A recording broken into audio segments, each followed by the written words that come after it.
But if I lay down and I play dead and I stay dead, maybe you'll get sick of being the monster out of my head, under my bed. Think you're something out of my nightmares, standing right there. But if I lay down and I play dead and I stay dead, then will you get bored of killing me? Silhouettes of you are like a taunt. Never really know just what you want. With you I don't ever feel calm. I can feel the sweat inside my palms. Play with me like cats and a string. You don't understand the pain it brings. You don't ever wanna give me wings. You don't ever wanna set me free. You know I'm addicted to you, and it's twisted, you've been gifted with the evil voodoo. Got me coming back for more, even when I've been screwed. Dolls full of pins, pierce my heart straight through.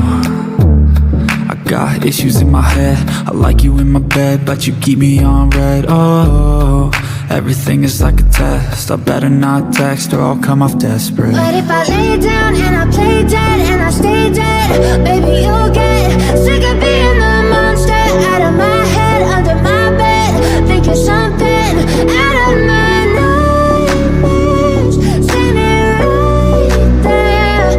But if I lay down and I play dead and I stay dead, then will you get bored of killing me? So if I play dead, will you regret everything that you did, that you said? I don't think you understand what you're doing, and my heart's black and blue from the bruising. I feel like when I'm with you I'm losing.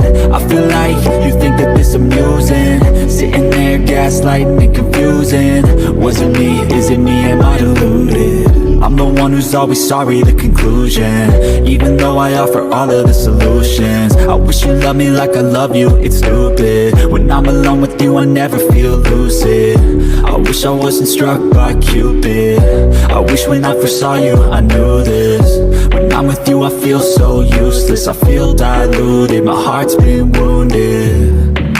Silhouettes of you are like a taunt. Never really know just what you want.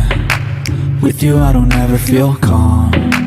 I can feel the sweat inside my palms. Play with me like cats and a string. You don't understand the pain it brings. You don't ever wanna give me wings. You don't ever wanna set me free. But if I lay down and I play dead and I stay dead, maybe you'll get sick of being the monster out of my head, under my bed.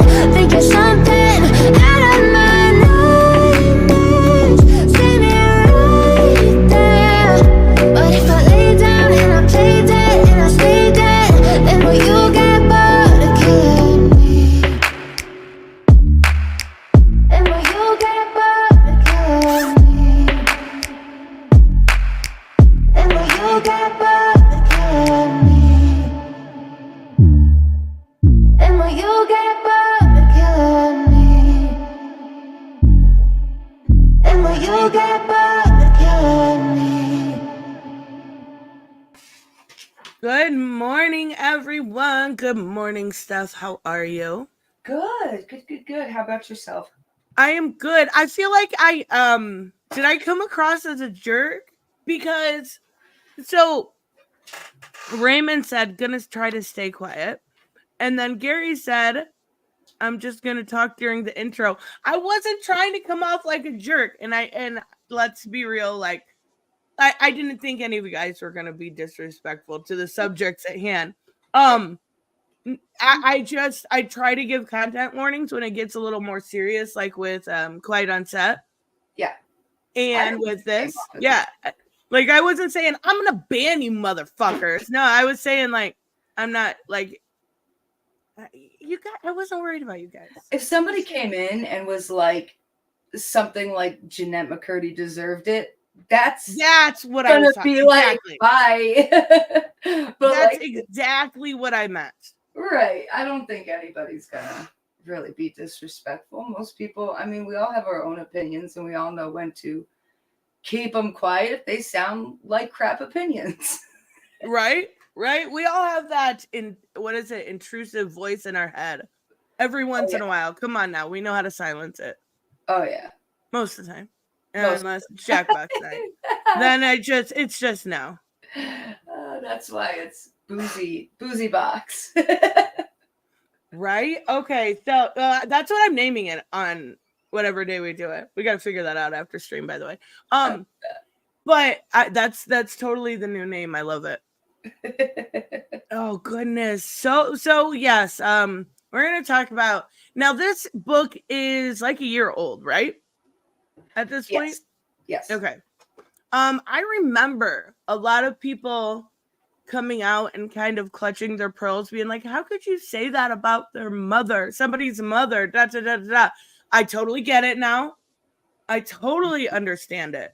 And there is some, I think we will eventually get to a little bit tying it into Quiet on Set, because there was some like producer vibes in this. Oh, the creator, that's what it was, the creator. And there wasn't, here's the thing, there's a lot of like books that by celebrities that are like gonna drop the tea and gonna, do this kind of thing. This was more along the lines of, this was coming from a victim of abuse. This was coming from somebody that in real time, as we're listening or reading, you learn to understand her side of things and kind of see her come to that realization that it was abuse. Right. That was probably like the most devastating part of it. Like reading it and kind of getting there. Like you're already there before her in this book, Yeah. And oh yeah. You read and it's just like she must have been wrestling with so much like after her mom passed. And it'll be 2 years old. I just looked it up in August. 2 years old. Okay. It's about to. But yeah, wrestling with that, like thinking it's okay for so long. Oh, it's horrifying. It's horrifying. And I will say, and I told Steph this yesterday, because I started like, I love this idea of doing books where we discuss them and are able to use, I love Audible. It's a blessing upon the world. So I started listening to Andy Biersack's book afterwards called They Don't Have to Understand. And then Britney's book. And as I'm going through these books, I feel like my ADHD kicking in, because it felt very much so all over the place, right? With those books. Jennette is a born writer. Facts. Yeah, I like agree more. I would absolutely read, and I wasn't a big I wasn't a iCarly person at all. I never watched her shows. I really only got interested in this phenomenon after Quiet on Set. But incredible work, like incredible. Like after you listen to this book and you go to different autobiographies, you're gonna appreciate Jennette's book so much more. Right. No, for real. And I read Britney's, like it was in front of me. It wasn't Audible. So right. Like you're kind of hearing and reading it differently than I am. But I do understand, like, yes, it's like you read a sentence and you're like, wait, how did we get here? Like, how do we get to this part? Because she's like, it's like she's having quick flashbacks and putting them down on paper. And she also had a couple ghostwriters. I know that. And that's why I do kind of want to read like Paris Hilton's book and Prince Harry's book. And, see, I know that Jennette wrote this. Like, this was her. And she was even younger writing screenplays. Like, just the way she does it. And then her narrating it. This was my first Audible experience. And I'm so glad it was. It was so good to hear. So the one difference I will say about the Britney book to the Jennette book, besides like the back and forth not being linear, so to speak, is Britney does not read her book. No. And she has somebody else read it. She does read the introduction, and like, I want to get through it. I do, because she sounds half lit in the introduction, and I'm like, what's going on in this woman's mind? Like, what trauma led to this? But Jennette read her own book. Yes. So you got to hear it in her voice. And I think that makes it so much better. I do too. It was Michelle Williams, Heath Ledger's ex-wife, who read Britney's book. And And I think she does a good job because I've heard some, inserts. But again, I really do think. Oh, I know who that is. She played in the Venom movie. Yes. Okay. And not One Tree Hill, Dawson's Creek. She's great. She's amazing. She is. She did Marilyn Monroe in a movie. I could see that. Yeah, it was like the 1 hour with Marilyn movie or something like that. I forget what it's called. But yeah, I was disappointed too that even though I didn't listen to Britney's book and I heard it in my own way, and I think I read it through my own ADHD, so it helped a little bit better, I think. But I couldn't put it down. I was just like, even though it was scattered, I couldn't put it down. Like every chance I got, I was reading it. And Jennette's too, like, I was surprised I got her stuff. Jennette's was addicting. Yes. Addicting. Like I'm playing Suicide Squad, getting like in the zone, and I'm listening to it, and I'm like putting Suicide Squad down to listen and comprehend what I was just heard. Like we're gonna talk about it, but there is. So one thing I want to say one time before we go into the mom stuff is sometimes, and this is not like me justifying anything, but sometimes the abused becomes the abuser. I would be, and now we don't know that side, right? We don't know her mother's side. I would be willing to bet from what we've heard about Jennette's grandma and some of those things that there was some abuse of her growing up also. Yes. Yeah. And we've seen it with Quiet on Set, kind of with Drake Bell. Because he had to talk about, him being an abuser. And so, yeah, that's why it's a cycle. Like I read comments from people on various TikTok videos and stuff like that. And I'm always in the back of my mind, like, it's not an excuse. It's not a justification, but that's why it's a cycle. Like Corey Feldman, exactly. A great example of that. Like there's so many, I'm sure Charlie Sheen's a great example of that because people have come out talking about how terrible he is. It's just a cycle, and that's why we have to break it. And I think that Jennette McCurdy's book does a good job of starting to break at least mother-daughter ABUSC abuse, whatever. I don't know if YouTube's going to be like, I hate that you're saying this. I mean, it's going to be very hard to get around it. It's okay. I'll try my best. I mean, there's here's the thing. Let me get this from Robert real quick. Yeah. Robert said, now I'm even more glad I gifted you the book. Yes, I definitely appreciate it. It's a bit like, you don't have to be an iCarly fan. You don't have to be a Jennette. You just need to be human and understand. I would say it definitely resonates with women better because there is that growing up linear, going through and becoming a woman and not wanting to be, always wanting to be young, and her issues with food, which we're going to get into. But I don't think you have to be. I think you just have to understand humanity and be able to empathize with somebody. It was incredible. And she just, like, last time I'm going to say it, great job of doing it linear. That's the problem I had with Britney's, is she went from like, oh my God, we got caught smoking in the boys' room, but before that I was in Mickey Mouse Club. Like, she didn't do it in a linear fashion. I'm like, Britney, honey, I know, because I do this on my own. Like, I'll jump around on topics all the time. Oh, she's such a Sagittarius. I'm sorry. Her and I, we relate. Just like tangents have tangents. Like, I got to a point yesterday where she was like, well, my childhood crush started making out with me. Oh, and then when I was a little kid in Mickey Mouse Club, I met Christina Aguilera. I'm like, honey,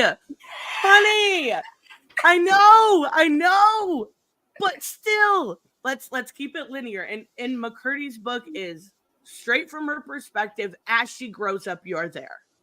Yeah, Britney does kind of have like a bit of a warning, I think, in her book though, about I'm just putting my thoughts down. This isn't anything. Like, I'm not trying to get a Pulitzer, you know? Yeah, Like, yeah, I'm exactly. just, like, She's just trying to like, tell her story.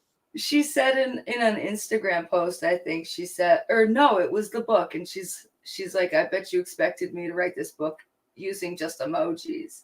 And I love that she said that. I was like, because it correlates. Like, I get it. But yes, it's scattered. It's definitely like, you know, when you write down thought bubbles, that's what it is. Yes, absolutely.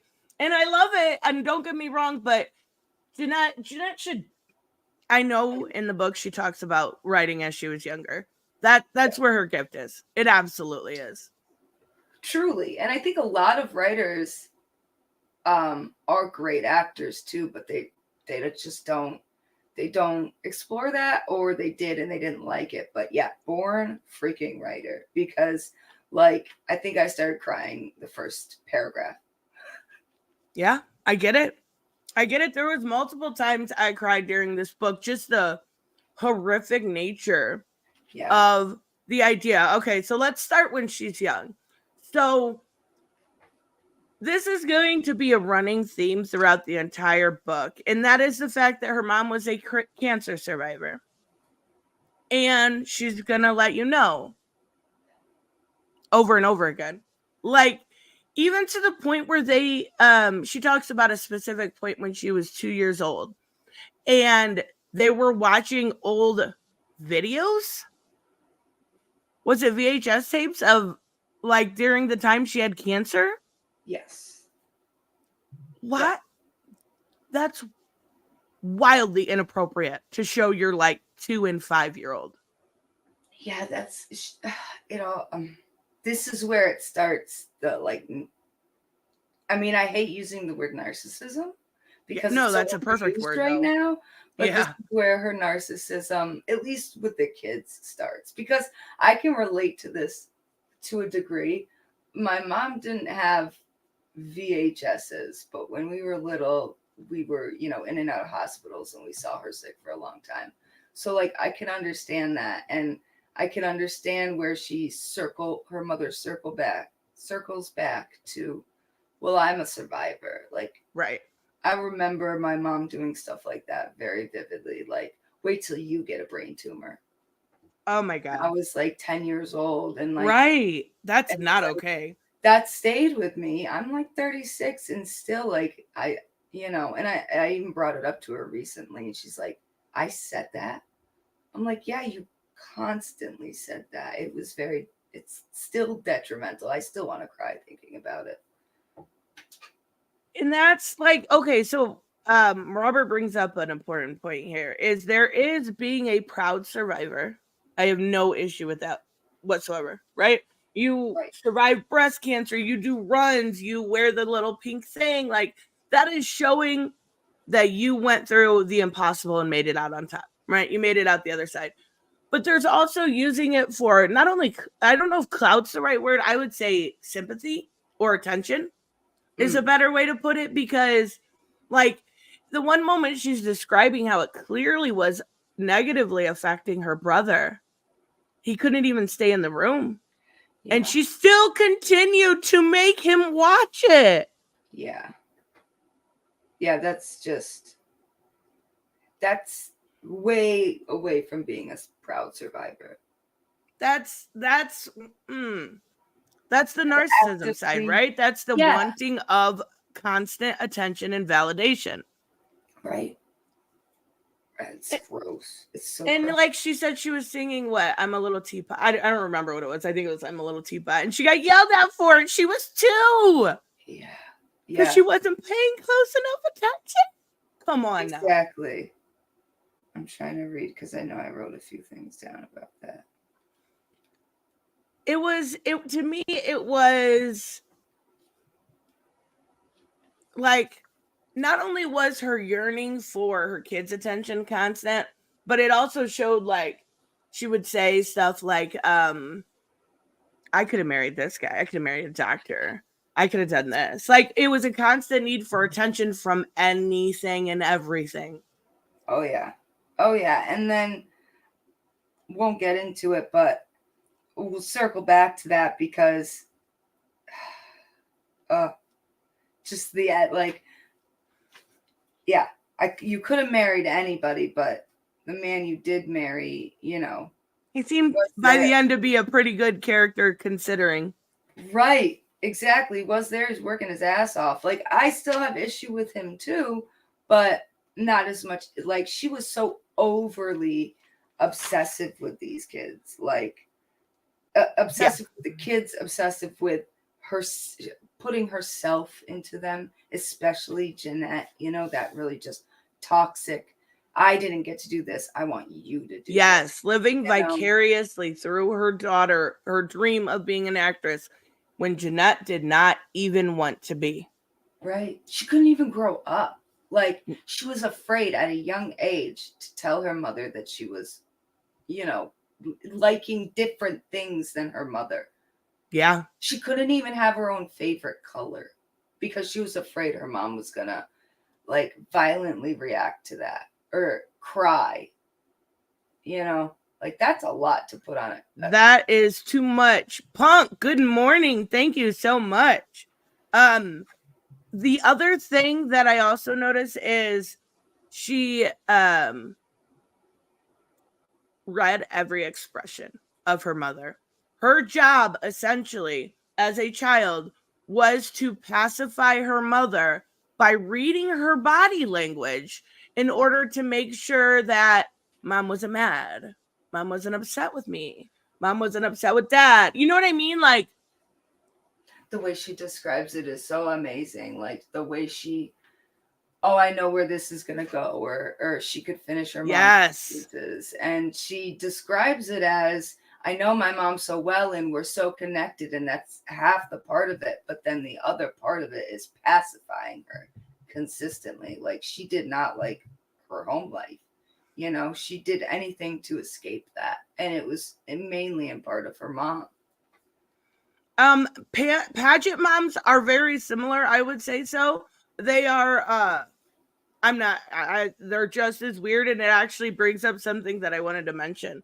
Is it's similar in the aspect of when she was going to younger, still talking before 10, different tryouts, they would stop at, she would always mention Rite Aid. They would stop at Rite Aid and get stuff for her brows. They would get different makeup.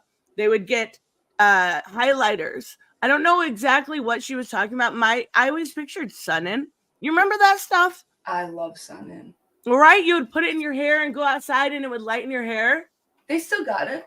Do they? That's awesome. And you can also, I know that I used to do it as a kid, hydrogen peroxide in water, because that's essentially what Sun-In was. Or lemon in water. It worked so good too. I was always jealous of my friends with blonde hair though, because like it would barely touch my hair. I had really, really dark hair. And they would put it in their hair and you would see like these gorgeous natural highlights. Like, but she would also get whitening strips for her teeth at like 8. Yeah. Yeah, it was 8 years old. Like, already dealing with beauty standards under 10 is just ridiculous. Like, she said what her mom would call her naturally beautiful, but to her it felt like yes. Like it was a pejorative. It was an insult to say she had natural beauty because she was like the more of the girl next door look, I guess. Yeah. Well, as they call homely. I think she's beautiful. I think she's gorgeous. I think her mom maybe, you know, in what people would refer to beauty standards was, you know, very conventionally beautiful. She had beautiful big eyes. She was thin. She was little. You know, she had really beautiful curlyish dark hair. Mm-hmm. And I always thought Jennette was, I did watch iCarly. I did like it. I know we're the same age. Don't judge me. But I did. I liked it. I loved Jennette's character and I loved Jerry Trainor's character. They were my favorite. I wasn't, you know, I'm blonde. I relate to the blondes. Always did. That's just me. And but I loved her. I wouldn't ever call her not beautiful. I think we're all beautiful in our own right. I hate that like she was little having to deal with that. Yeah. Like you And already then- deal with that enough growing up. But usually it's not an age where you can necessarily understand because you don't, but you're at least able to think about it more when you're 13, 14 years old dealing with beauty standards as compared to 8.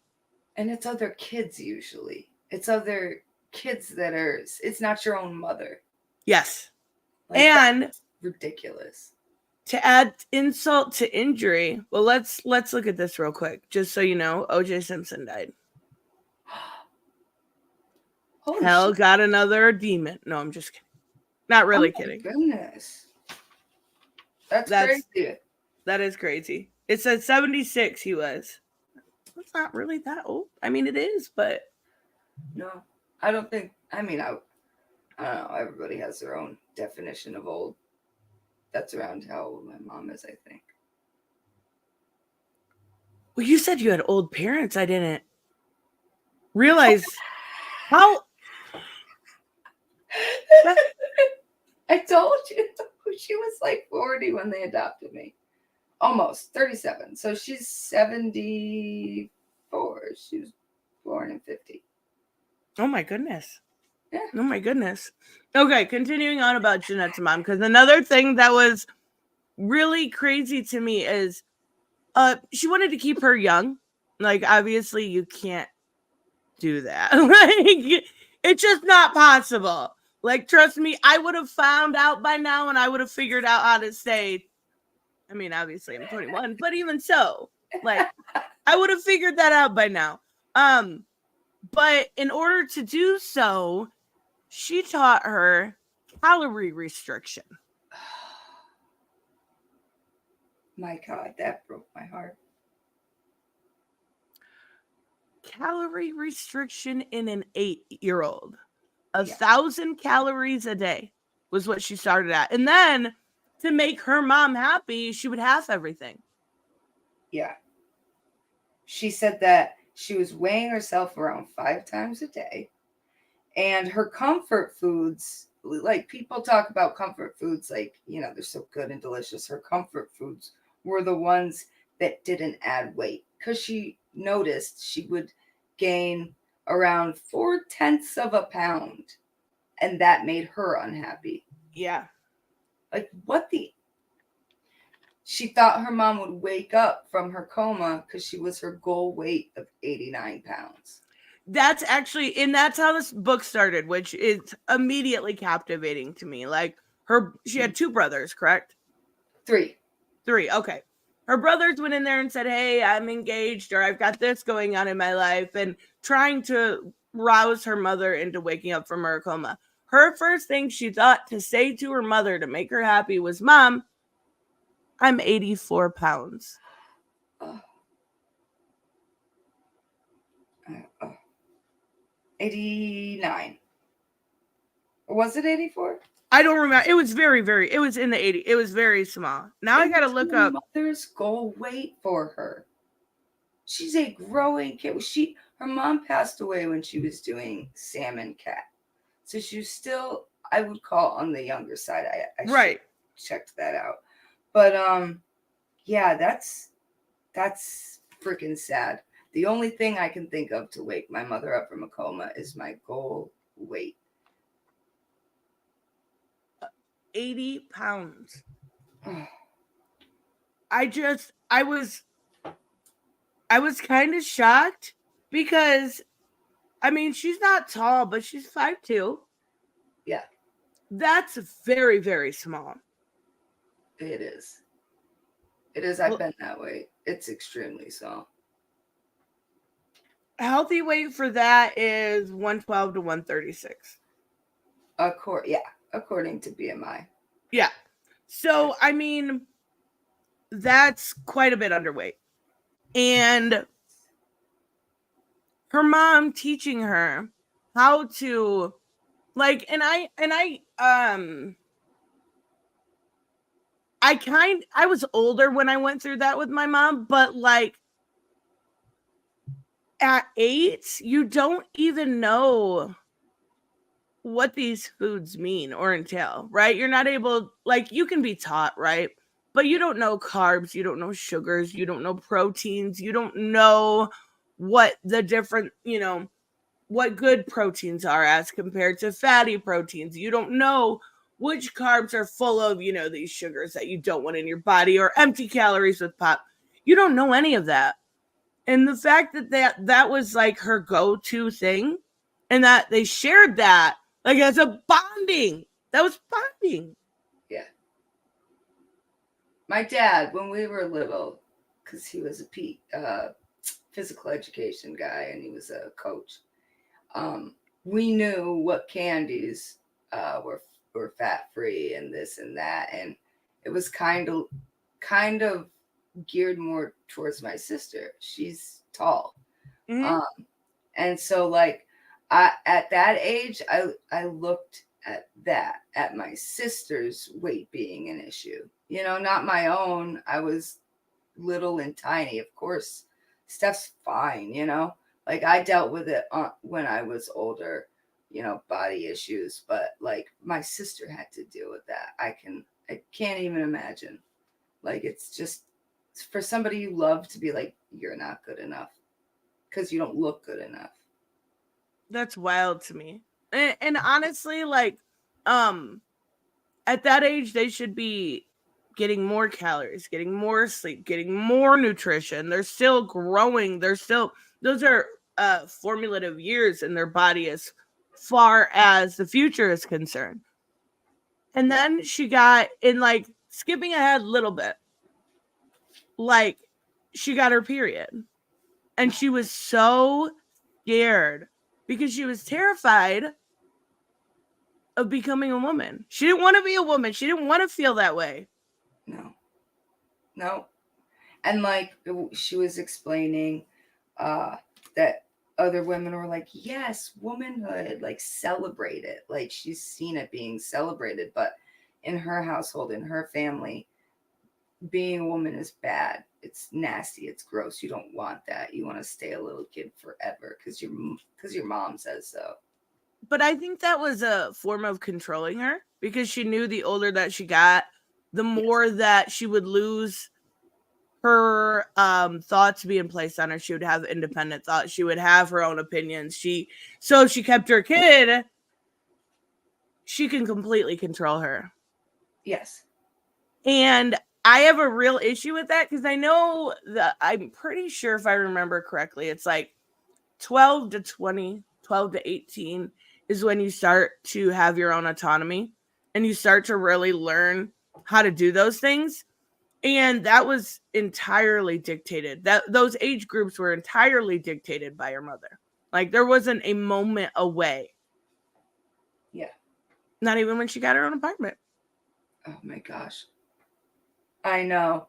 And just again, back to the controlling and the manipulation. Like Jennette talks about being able to cry on cue.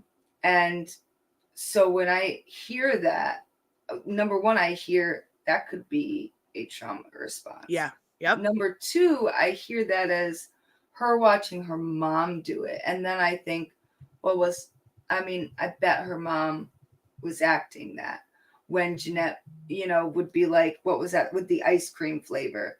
She wanted a different one, and her mom instantly started crying. Yes, you're out. Oh, I didn't even think about that. You're right. Right. She comes by it naturally. Yeah, it took me a second, like, because I've been listening to it again.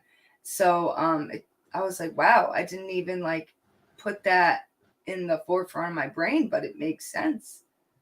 That was like her big thing. She could cry on cue. Mm-hmm. Until she couldn't, but she could cry on cue, and that's why everyone wanted her. I want to mention something that's in the chat here. Talk about grooming.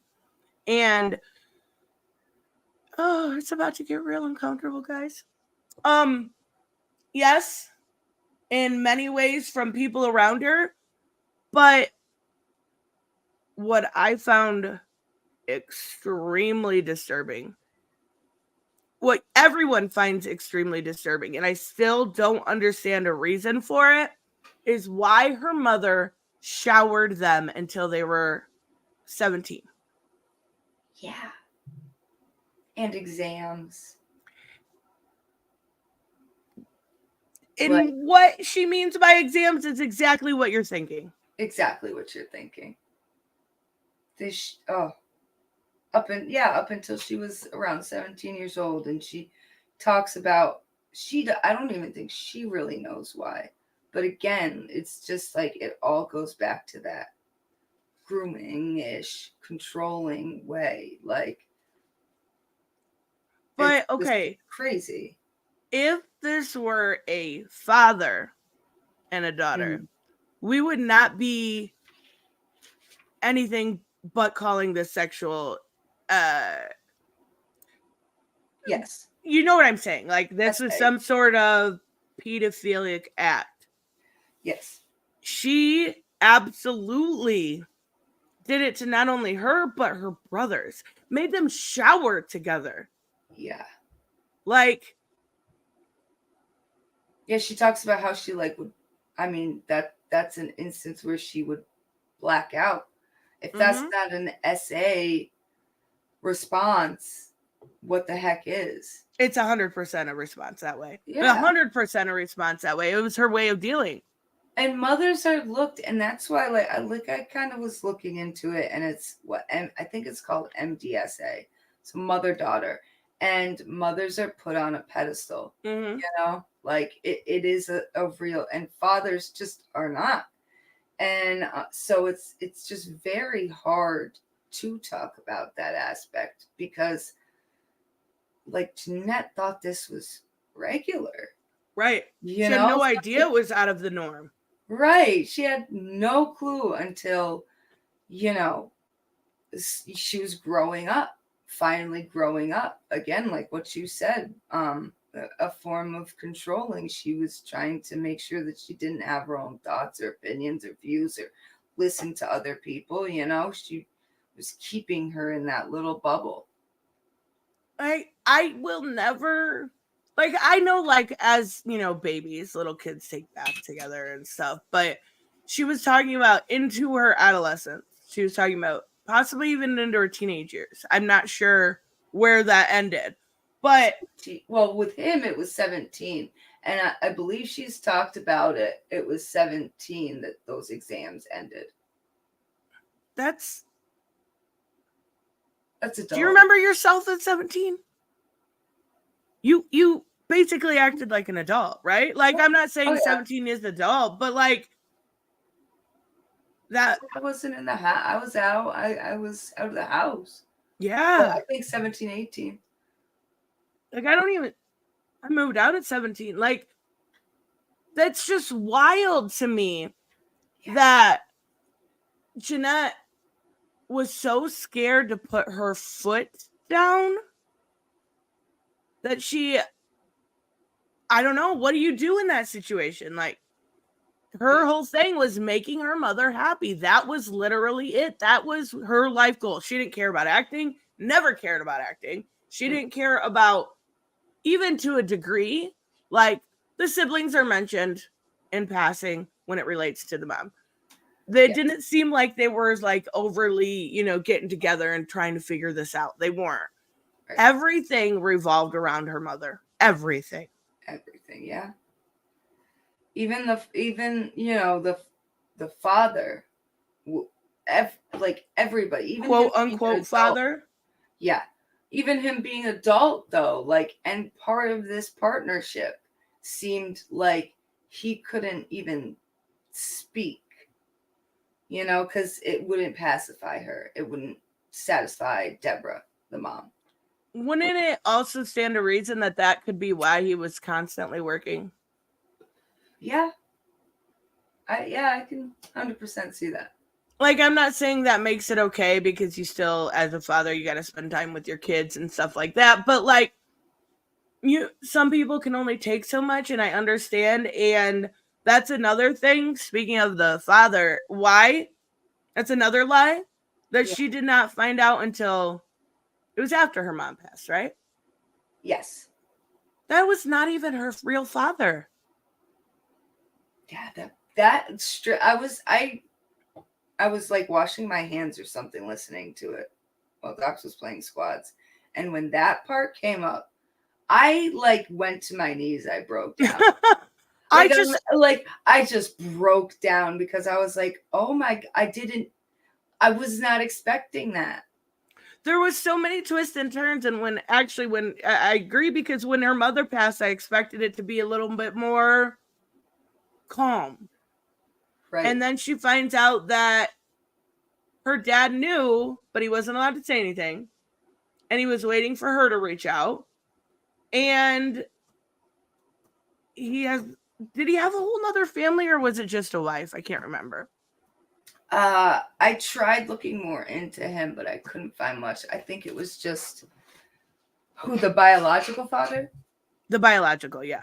I think it was just another wife. I can look up real quick, though. Well, because she doesn't explicitly say who it is. Her fans and people who've read the book have come to the conclusion they think it is Andy. I wrote it down, but apparently I can't even read my own cursive sometimes. Yeah, she doesn't explicitly. I seen that too. Yeah, and because I was trying, like, the whole time, I barely, like, I knew what Jennette looked like, obviously, from the cover and from seeing her in promos. Like, even if you didn't watch the shows, you knew who Jennette McCurdy was. I looked up her mother just this morning, just because I wanted to put a name to the face. And I was like, it's kind of what I pictured in my head the whole time. Right. Just a very small, like, pretty woman. And then I tried looking up the father. Even her father that raised her, I could not find. So I gotta respect it. Like, they tried to keep her, her private life. Fair enough. But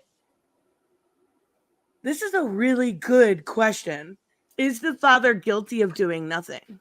That's what I wrote down. I absolutely love that you asked that, because I wrote that in my notes of being, not as bad, but doing nothing, being, he was obsessively not there. Both. Uninterested. He was like terminally uninterested, and Deborah was obsessively interested in kids. So yeah, I really do.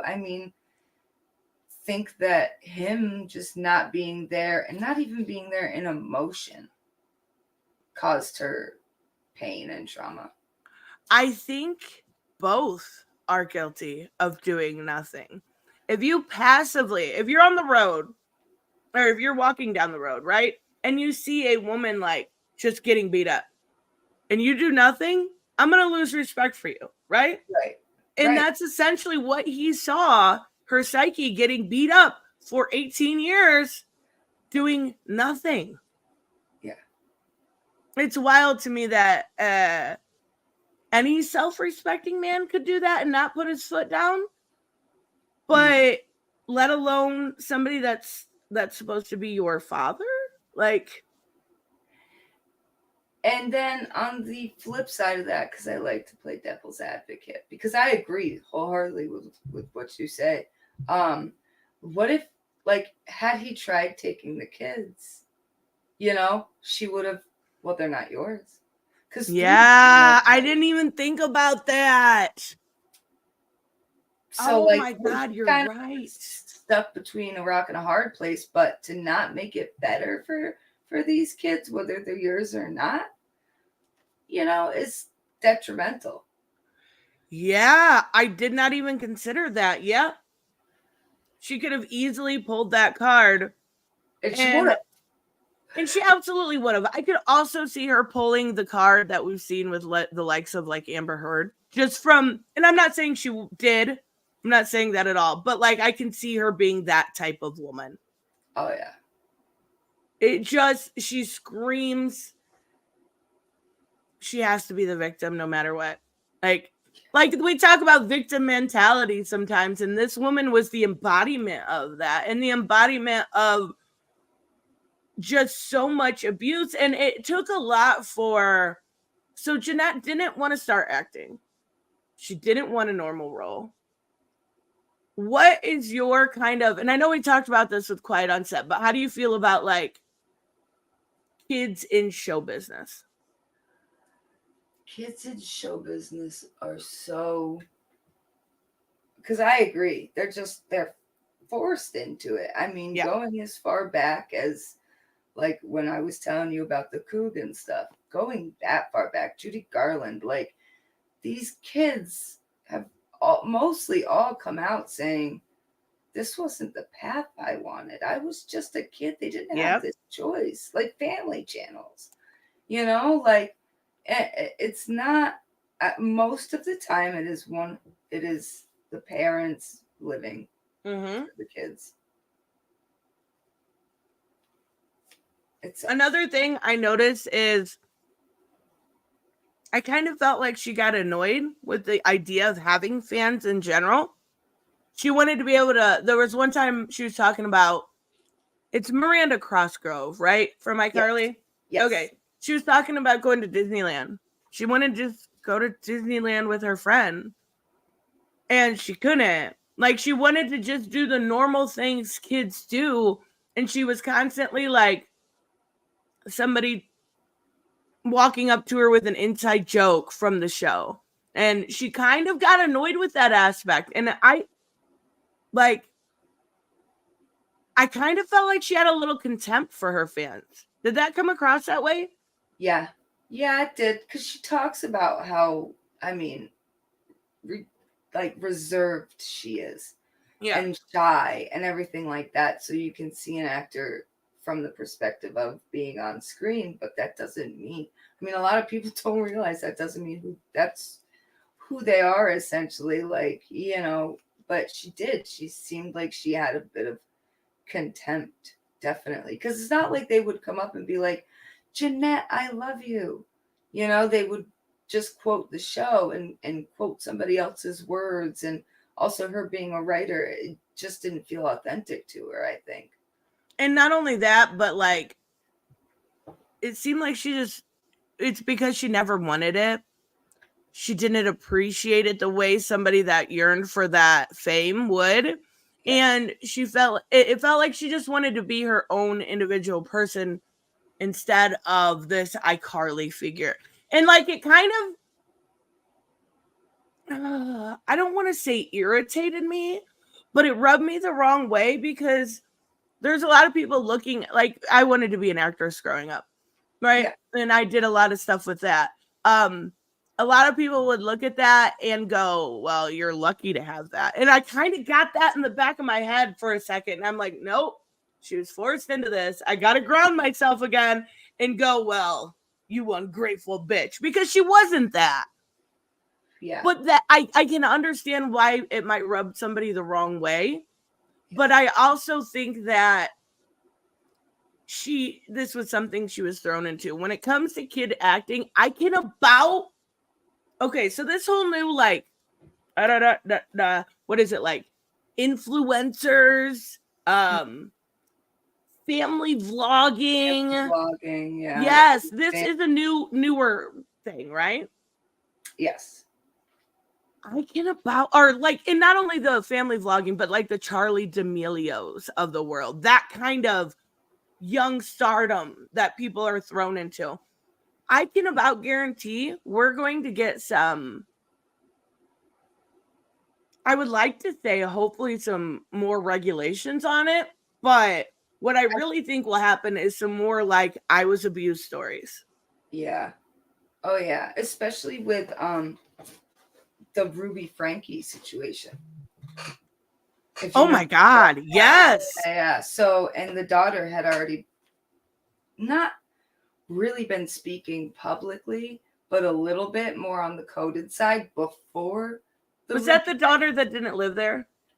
Yeah, she had finally moved out and gotten away from her mom. And but that situation's crazy. And I think that it will be like a catalyst for regulations and also kids speaking out. I'm sure we're going to hear from more of her children, just as this year progresses.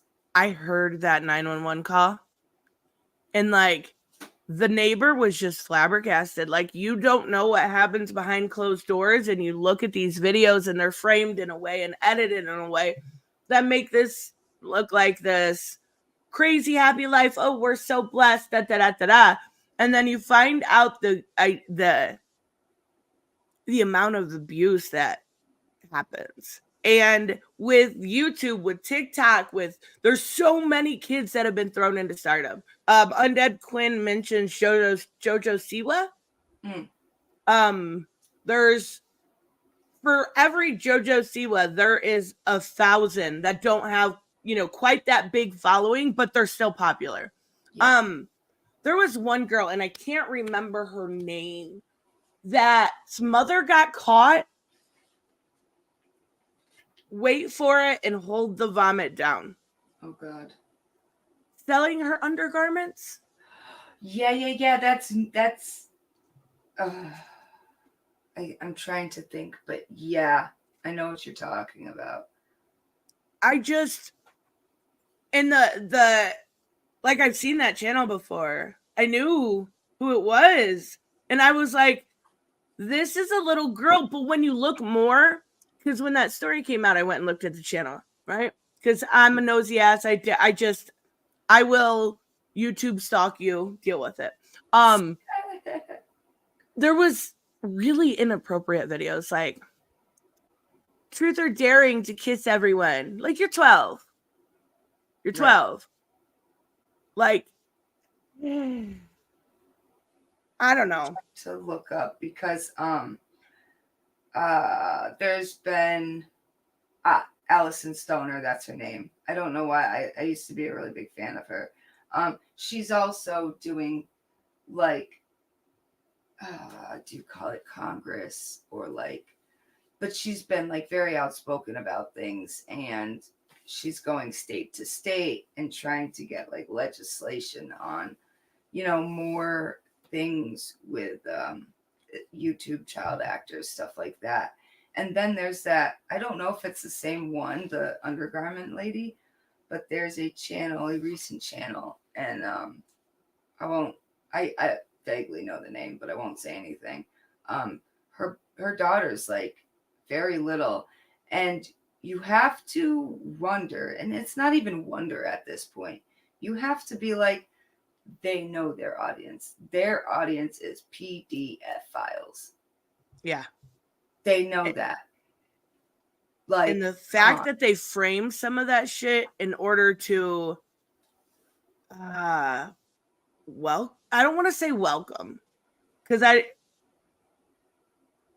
it kind of? Yeah, I mean, it's a crap word to use, I understand, but some are like that. It's like the bathing suit stuff, or jumping on a trampoline, like stuff that is very innocent as a child. Yeah, absolutely. For sure. Go have fun with your family. Go wear your two-piece at the bathing suit. Go jump on the trampoline. Go have fun. Yeah. Just don't put it on YouTube. Right. Because they know their analytics. Yes. They do. They know their analytics. They know who's watching. They know the playlists that they're being saved to. And there was one woman who was just she was posting it, I think, out of the goodness of her heart. And once she saw her analytics, she shut the whole thing down. Good for her. She was that I respect. Right. And this was probably, I think, maybe 4 years ago. So like, it has just been coming to, like, climbing the mountain of let's protect these kids. Like, because these parents just aren't. Is that Allison Stone, that girl on TikTok? With long brown hair? Well, yes. And she, okay, I do know who that is. For Missy Elliot. Oh, that's cool. Yeah, that was her, and she was in Camp Rock, and she's great. I've always loved her. I've always thought she's an amazing dancer. And she has been, I guess, lobbying in a way for regulations, and she's getting this movement going, and she's really activating that, which is really good to see.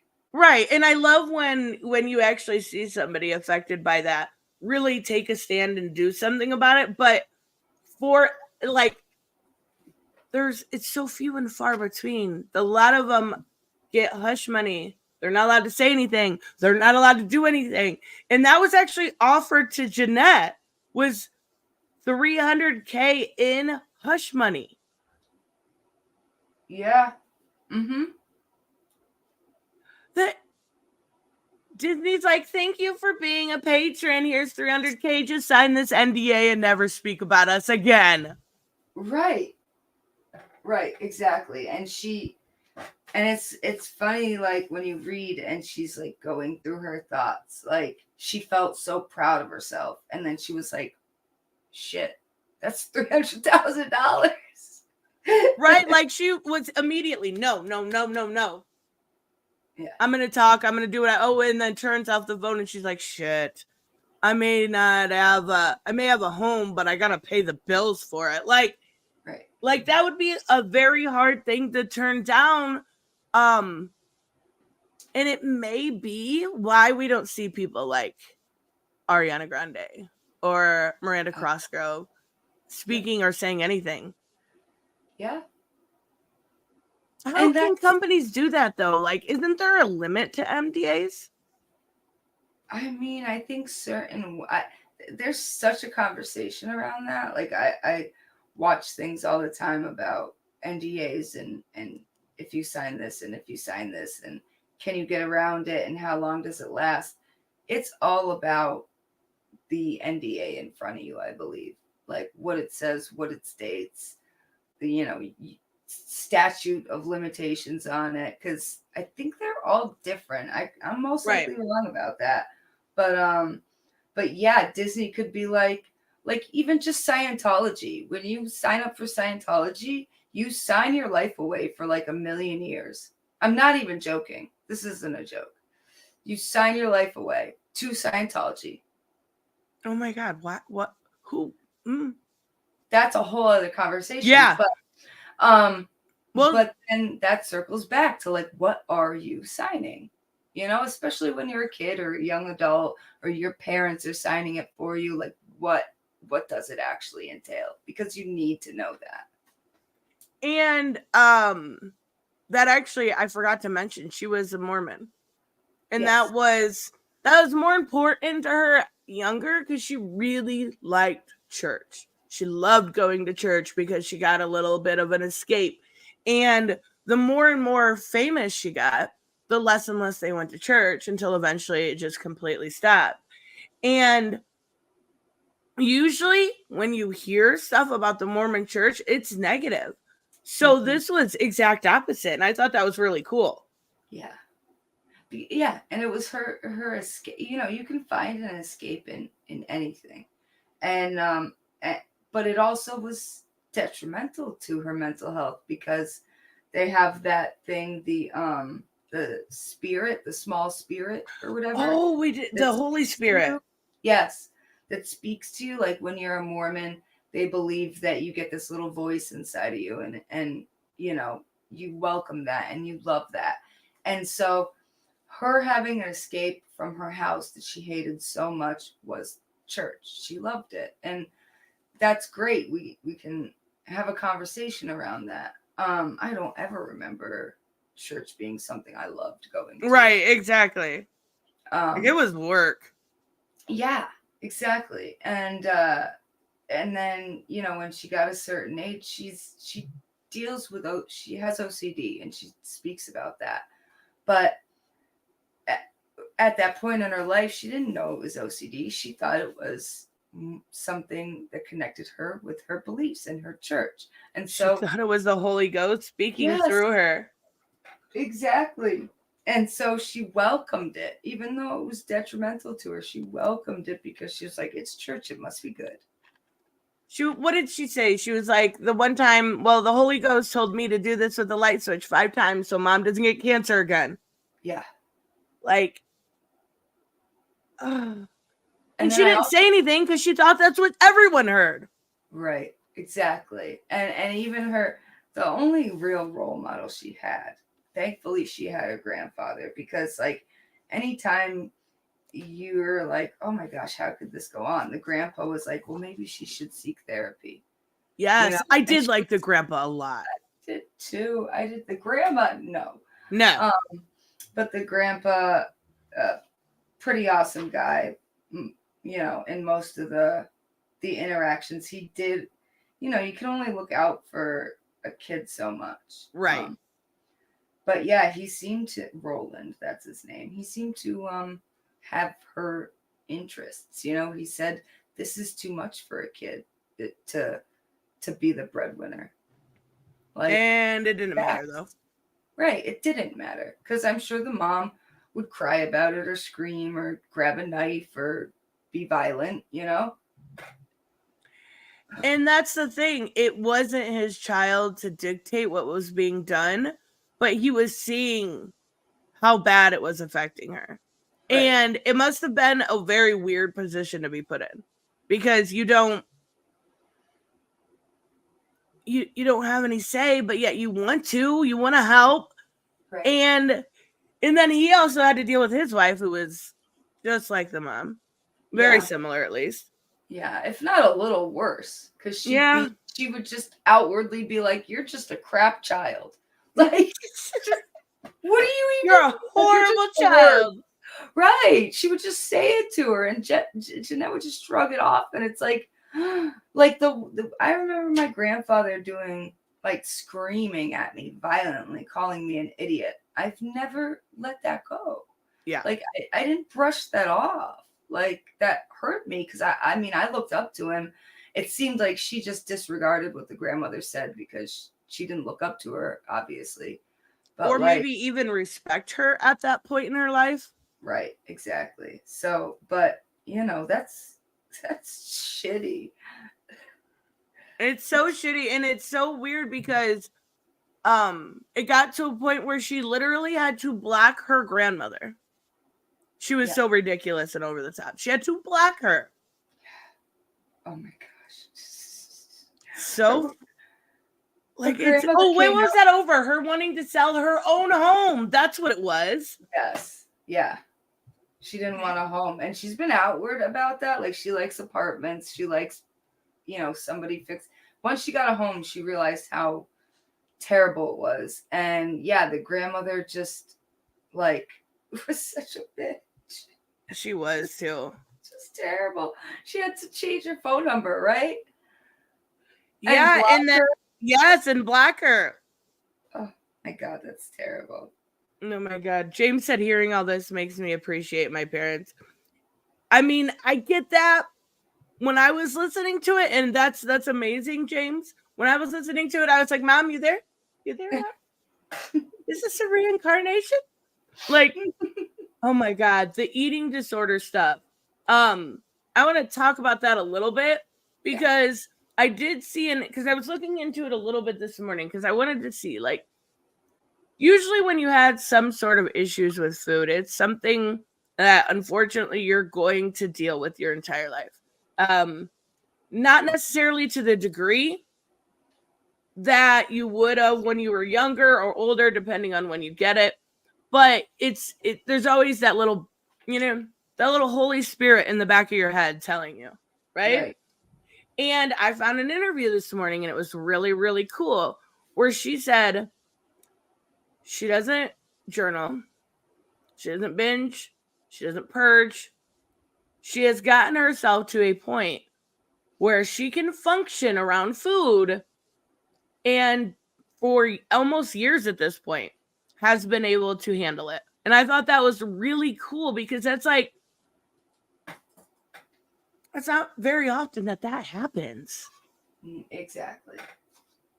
Like, and then she also has a story of many other girls, right? When she was around her mom, they did different, it was one of those meal delivery services, and I can't remember what it was. And they would be able to keep each other in check, right? She always wanted to make her mom happy, so she didn't go over whatever her caloric intake was for the day. They balanced off of each other. But when she wasn't around her mom, that's when she started to kind of lose control. She allowed herself to have a little bit more, to have something at the party, to do something along those lines. And it's so funny because it's, oh my God. Like that was my upbringing. Like I remember my mom holding up my shorts and going, "These are yours?" Like, bitch, they're the same size as what you wear. What are you talking about? Freaking calling me a fat ass. But anyways, but I remember those days. I remember that idea of being around, like not being able to eat around that maternal figure. Like, because every single bite was a judge. Yeah. Every single, you had one little, like I would, whenever we made cakes in our house, it was always made with applesauce instead of oil, right? Okay, yeah. Lose some calories, taste a little funky, but it does the job. Even having a bite of that on a birthday was like horrifying, right? Horrifying. And once I would get away from her, that is when the binging would started. And I feel like this is so many girls' stories is when they lose that ability to control is when they start with bulimia. And it's almost always, it almost not, I won't say always happens, but they definitely go hand in hand. Yeah. Because that idea of being full is like a foreign object in your body, right? Like, despite what you've known. Yes. Who's mother, Like, the way she was describing these things and how she had to go through it was so heartbreaking because it reminded me so much of myself. And listening to what she had to say about, recovery was, I think this would be, even again, if you don't know this person, if you suffer from an eating disorder, I think it would be really good as part of inspirational thing to help people understand the mind and how you can actually get over it. Right. See, I'm letting you speak because I know that, you relate more to this than I do.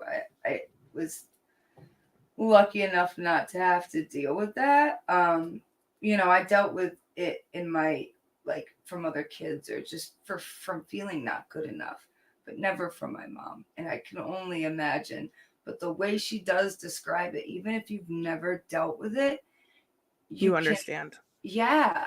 And then it is heartbreaking. Like, she does it in a beautiful way, but she also does it in a shocking way, I guess. Like, she found bulimia because girls were talking about it, and then she loved it because she could feel full, she could spite her mom, she could really rebel in a way, and then not gain the weight because she was purging, and it just like, oh my gosh. I know, because when I was saying so, I was like thinking in the back of my mind, I know that I don't relate to this. I know lots of women do. Yeah. And I can just only imagine having somebody you want to please be like, you're 90 pounds? Like, what do you mean? You should be 85. Right, like, exactly. Why aren't you eating cauliflower? Like, why aren't you doing this and why aren't you doing that? Like, that's so wrong to me. Like, I hate, and I see that with a lot of mother-daughter relationships, even if it's not to Jennette's extent or your extent, it's passive. It's, oh, you look like you've gained some weight. Oh, sweetie, you should wear makeup more. Oh, sweetie, why are you wearing those pants? Like, a lot of daughters really resonate with their mom not thinking they're good enough. Yes. Like, I had the opposite, like, complete with my mother. Like, not perfect by any means, but, and also with my sister dealing with weight and my mom not liking that because that was all my dad's thing. So, like, my mom always made sure to let us know we were good enough. And so reading all that body issue stuff, like, it makes me cry thinking, Jesus, I'm lucky as fuck. And I think a lot of us, like most women and men, like I can't speak for men, but I think most of us go through an issue, a time when we don't like the way we look, right? Like that's not an abnormal thing. When it gets to be abnormal, is like I literally have vivid thoughts. I don't remember good things about my mom, but I remember her making plates for me and my brother of chicken and taking the skin off of his and not getting butter on my potatoes, but his was fine. Like those are what is gonna stick with you, and not the time you went, and played ball in the yard. Yeah. That's where I have the issues with mothers that don't appreciate their daughters for what they are. Like, you don't do this. They won't remember anything else. That's what's going to be there when they think of you. Yeah. And that's what's there with her. And that's what really, I think a lot of that resonated with me. And it wasn't even to that degree, right? It wasn't as bad as what Jennette had it. But whenever she thinks of her mom, she's not going to think as much about the fun times. She's always going to remember when her mom, even if it was passive aggressive or aggressive, that's where it's going to go. That's where her mind's going to go. Yeah. I saw a really good short video TikTok, and it was, women who do that with their sons, the boy moms, basically, as they're called. It's like, oh, my son's so great, oh, this and that. And it was a TikTok, and this girl stitched it, but the original one was like, be a boy mom because they'll take care of you or protect you or this or that. And then the girl who stitched it was like, well, maybe if the mothers treated their daughters the way they treat their sons, the daughters would be like the boys and protect their mom. But the sad case is, the daughters aren't being treated the same as the Absolutely. sons. Oh, 100%. 100. And then I've experienced that. Clearly she's experienced that. Like, it's totally different. And I know sometimes it's instinctual, right? Like, you'll tell different types of, like, oh my God, this sounds so SJW, like gendered roles, right? You go do the laundry, you take out the garbage, and not even think about it. I'm not talking about that little stuff. I'm talking about the stuff that affects you for the rest of your life. Mothers doing stuff like that don't realize that I don't care if the person is 35 years old. I don't care if they're 55.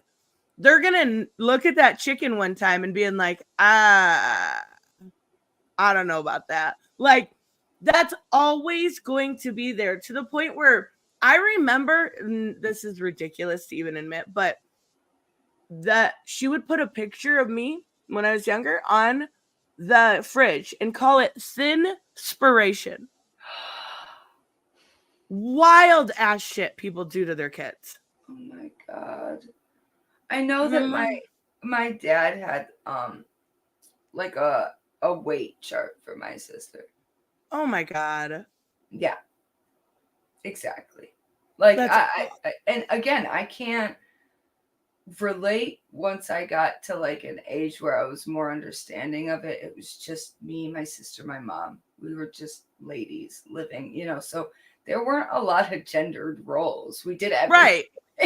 Like, they were chores. I did the lawn mowing, we did the garden. My mom, all that stuff was just us.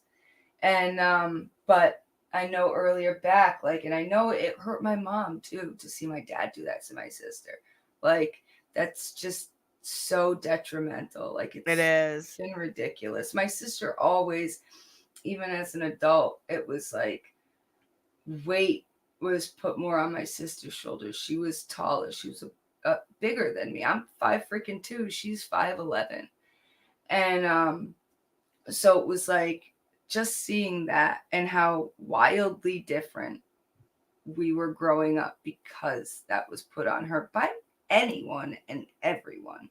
Like, not just my dad. you know? So like putting that type of stuff up on your fridge, like, Yeah. It was gross. crazy. Did you ever get jealous though that she could reach the top shelf? Always. I still am. But that's, you know, I'm quick and fast, so I'll jump up on a counter. Yeah, exactly. It works all the same. That's so funny.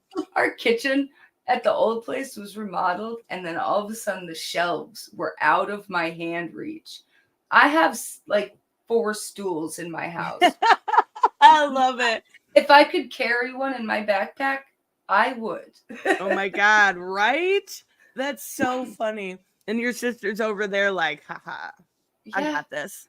But you know, I can lift more than my sister. Like when we would move houses and stuff, like we'd move a couch together and I'd be like, no, you can't even lift this couch up. I got this. Oh my God, that's great. Oh my gosh, that's funny. James said the good stuff is always on the top shelf, right? That's what you always hear. Top shelf wine, top shelf this. Like, come on now. You're discriminating against me. That's exactly what it was made for. So we can I see want the stuff low jump up. shelf wine, guys. Oh my gosh. Low Okay, shelf so there was, I know I got a little deep there and I apologize, but I wanted to make sure because that was a big part. And I do feel like she had 2 psychologists that she worked with, or psychiatrists. I always get it confused. Therapist. Whichever. Therapist. There we go. Therapist. There we go. I like that better. One can prescribe medicine and one can't. That's right. The difference. And the one she went to, the first one that she ended up firing, I didn't understand. I think she just wasn't ready. No, she wasn't. Like, you have to be ready to heal. You can't be in a mind state where you're still wanting to binge and purge or you're still wanting to restrict. You have to be ready. And she was still young-ish. Yeah. She wasn't ready. Like, I didn't feel like there was anything wrong with that therapist, but I do feel like the second one she talked about did an incredible job with her. She wasn't ready to admit there was abuse. No. Like, at all. Like the therapist was just saying what she was seeing, and Jennette was just like so in denial that her mom abused her. And I think he did a good job not only with her eating issues, but with that too, because it was kind of like that light bulb epiphany, right? Like she finally realized what was going on. And that was the moment where I think she was able to put her 100% in and heal. And it's not an easy road, right? It's not something that happens overnight. You're still, one thing I loved is that he set it into sections. And one of the sections was called Slips, Not Slides. Yes. Because that is something so inherently hard for people with eating issues to learn. Because, and even addiction in general, right? But you have to learn that just because you fuck up one day or you fuck up even one meal, that does not mean you have to slide back into what you were doing before. It's just a slip. You're human. You're going to err. And like, that's one of those moments in a book where I'll never forget that because nobody ever described it to me that way. And I was like, is this free therapy? Like, what's going on right now? Yeah, you can tell he had experience because of, you know, just what he would say to her, especially that, you know, like we can slip, but if you slide, that's when and the way he was regimented in a way that would help people with eating disorders. Definitely, like that kind of goes hand in hand. Not always, but a lot of the time. It does. And like the way we're even talking about, like this is just a testament to Jennette's writing. The way we're even talking about these people is like they were more than characters in a story. They like you felt like you were listening to what he had to say. And I don't know if it was just something I needed to hear in that moment or something Like it was such a perfect way. Like, okay, well, I'm on a diet, but I can have, one cookie without it being a whole slide backwards, like something along those lines. And I thought it was really, really good. And the only thing that I will say, like, if people go into this that have eating disorders, don't be afraid to start therapy like this. The one problem that she described was the daily weigh-ins, right? Yeah. That is not how it is with every therapist. I know that scares a lot of people with eating disorders away from therapy. Like, you don't want that. No. You just don't, because what if you're bloated one day and you accidentally weigh 112 pounds instead of 110? Right. You're going to be more inclined to not return. So, like, I don't like when therapists do that, but it's like, obviously it's good. Like, obviously it worked really, really well. And this guy seemed to be the top shelf of therapists. Fuck you. Steph can't go, but it's okay. Yeah, that's fine. I'll just squeeze through little crevices in the ground. So yeah, that really, that's a triggering thing, and the way the nurse was like, it just has to be done. Like, I understand it's like a way of like when people have phobias and they tell you to, touch a spider or whatever, it can ultimately hurt and it can ultimately help. And it's just who the person is. But you do, in a sense, have to be comfortable with weighing yourself and not being scared of that. And just kind of, again, they were regimented. And I think that's a lot with anorexia and bulimia, even though I don't fully grasp it. The regiments, the steps, the order that you need. Also her having OCD, like he really is definitely top shelf. And I thought, like, that interview I found this morning with her being cured, not cured because that's not the right word, but like being able to deal with life. That's why I say this book could be so important. Like, this book could be such a big deal for young girls. Young girls are the ones that need to hear it, right? Because it's not something that generally it can, obviously, but it's not something that manifests in your 30s. Like, I grew up with the Christina Aguileras and the Britney Spears, the midriff, that was the ideal body type. No ass. That's a new thing. I appreciate it, but it's a new thing. Like, and growing up in that sort of era, looking at, like, do you remember TLR? Like, what's it? Total Request Live or whatever it was? Looking at, the girls on there and the girls that were deemed beautiful at that time, that's going to happen to every generation, right? It's going to be a little different. But if you can get them early and teach them some sort of self-confidence, some sort of ability, and I think education is definitely the most important. Like, if I would have understood, that you take nutrition sometimes in high school, I get that. But like, if I would have understood what foods were good for you, I may have been able to understand what I can eat at that point instead of just going, doing a fast, right? Because I felt like that was easier because I didn't understand it, right? Yeah. And if you can get that education and that self-confidence into girls, that I think it would be a lot helpful. And I think this is helpful in that. But then on top of, how we grew up, now you've got like Instagram and filters upon filters. Yep. I know, I was looking at photos because I was watching some J-Lo stuff last night. And just the way that like everything she's ever in, she kind of looks AI because she's photoshopped so much of her face.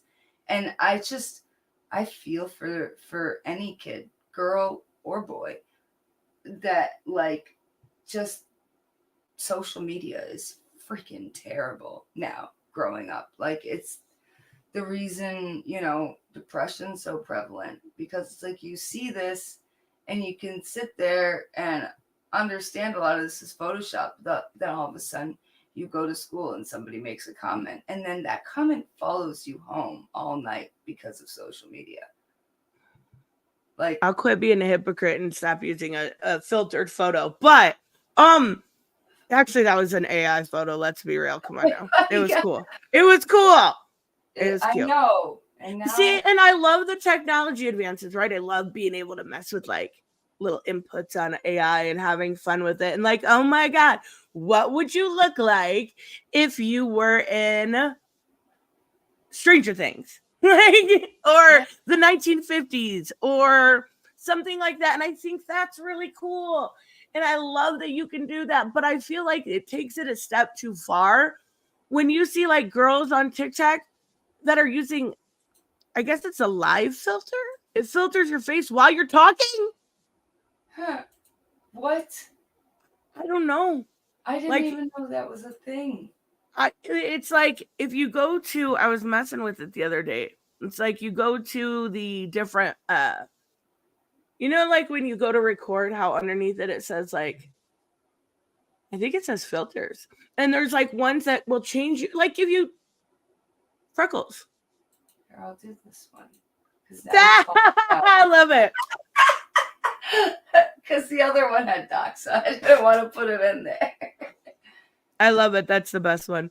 But I feel like it's going to make this generation of girls almost worse. And then you've got, and then on top of it, and I know it happened before, but like Kardashian girls, like that type of body standard, like, come on now. This isn't real. Those lips are clearly injections. Yeah.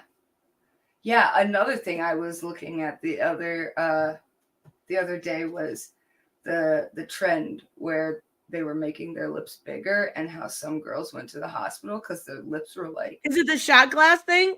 Yes. I didn't try that. I never did, but my lips are too big as it is, so it just went. I had there are a few things I was self-conscious about, and my lips were one of them because I have tiny little bird lips. Don't try it. You'll look ridiculous. No. But oh God, I wouldn't. No, I mean, the things I've seen, the lips like as big as a fist. Oh my God, what? My fist. But yeah. Oh, I'll have to find some and show you then. Because I was horrifying. Like, flabbergasted. I was like, oh my God. And the girl was like crying, obviously.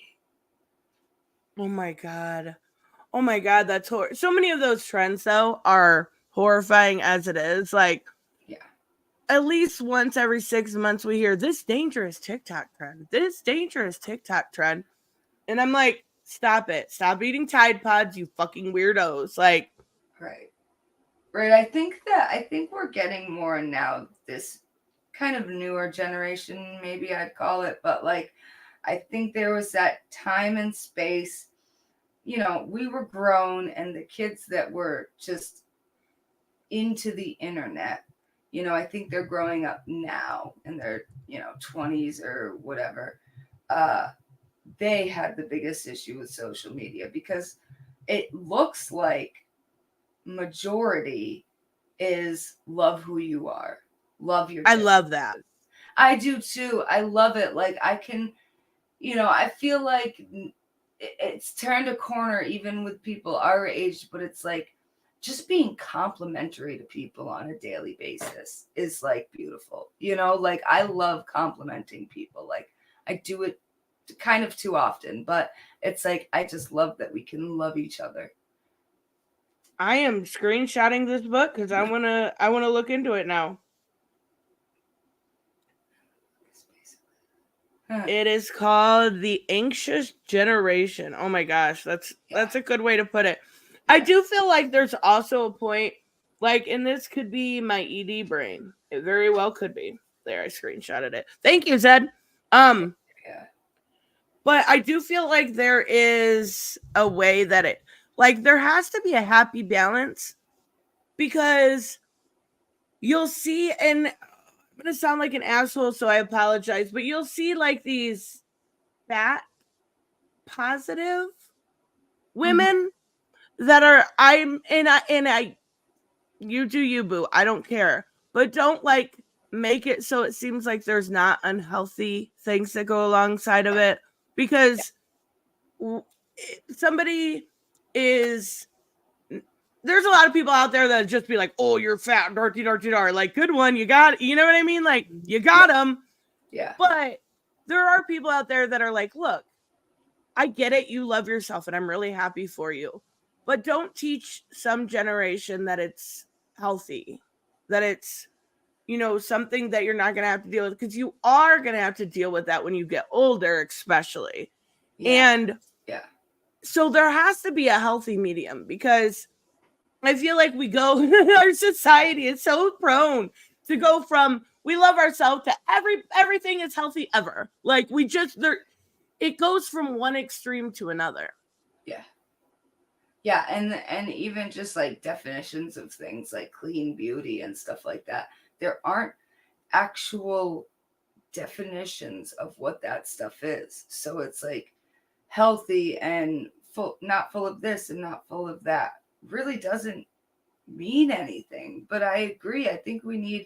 It's all, oh, what is it? Only sits deal in absolutes, you know? Yeah, Basically, yeah. There's gray area to everything, because I'm all God, for yeah. body positivity. I'm all for skinny positivity, you know, larger positive. I'm for that. But I am also for teaching your kids, you know, restrictions, not eat a box of Twinkies, you know, like that's moderation. not good. Yeah, please get outside, touch some freaking grass, you know. Yes, go play ball, go have fun, like do the things could you do. And that's another issue with restrictions.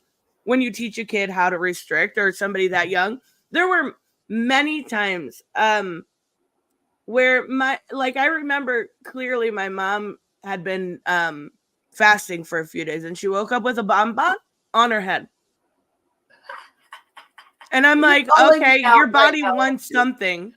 You're calling me out right now. I'm not calling you out, but I know it happens. See, you do it for a different reason. She was doing it because she was starving herself. Yeah. I get that. I totally get that. Yes, I wake up in the middle of the night and need sweets. It's like, that's sugar something I have to work on cutting, because I love freaking candy so much. It's like an obsession. And so I'll wake up and I've had to clean my sheets because I had chocolate. That's not chocolate on her hands, guys. Or that's not dirt. It's chocolate. I know, right? No, that's oil.